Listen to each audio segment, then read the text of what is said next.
High tech? Well, we'll see. It looks like a throwback to another day here with Mr. Colby this weekend. It's not uncommon this time of year when you're driving around looking at fields to see weed control simply not be effective. On this week's tech segment, I'm going to show you a new piece of technology that my good friend Matt Foes was adding to his self-propelled sprayer. Quite honestly, when I pulled into the driveway, wasn't really sure what I was going to see, except I did see another attachment, Matt, and I know how you're not fans of that. Talk a little bit about the problem and your solution. So the problem this year is that planting beans early in April, you extend the amount of time you need the residual herbicide to hold on to. Well, some water hemp, some giant ragweed got through that, and now I have to deal with them because being non-GMO, I don't have a lot of get out of jail free cards post-emergence.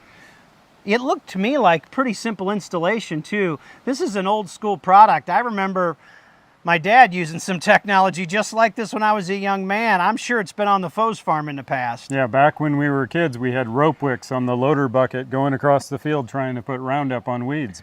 Now it's a different product going through it, but it's the same idea of a sponge applicator wiping product onto the weeds as you go across the field. And it looks very simple to mount. Looks like it's not going to take you very long to get this thing mounted. What about cost?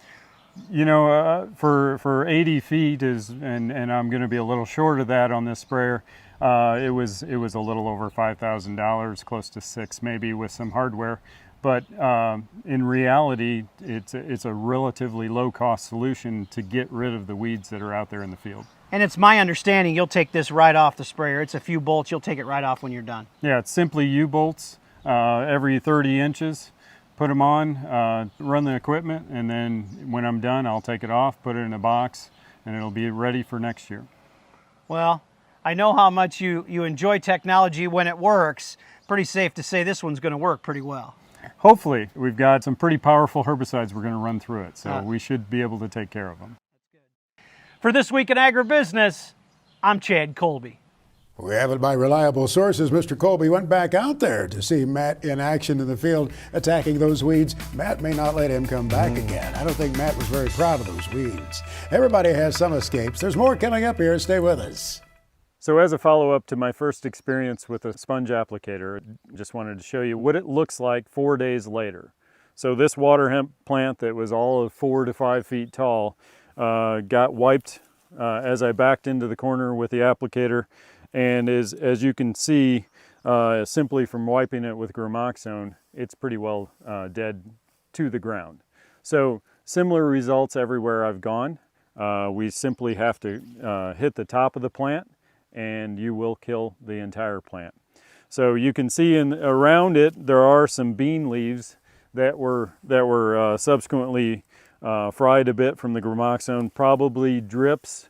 When the sponge hit this, it squeezed the sponge, drip down, and you get a little bit of burn. But in reality, what you're doing is you're just taking out a couple of leaves that are around a plant that's already taking those leaves out to start with weed competition. So all in all, there were a few places on my farm, corners of fields where giant ragweed are notoriously bad, that I decided to go back and hit 2 or 3 times in order to make sure I had no issues going forward. The beans were already suffering from weed competition, so I just made sure that I had no weeds going forward. So a little bit of revenge killing, if you want to call it, but I got the job done.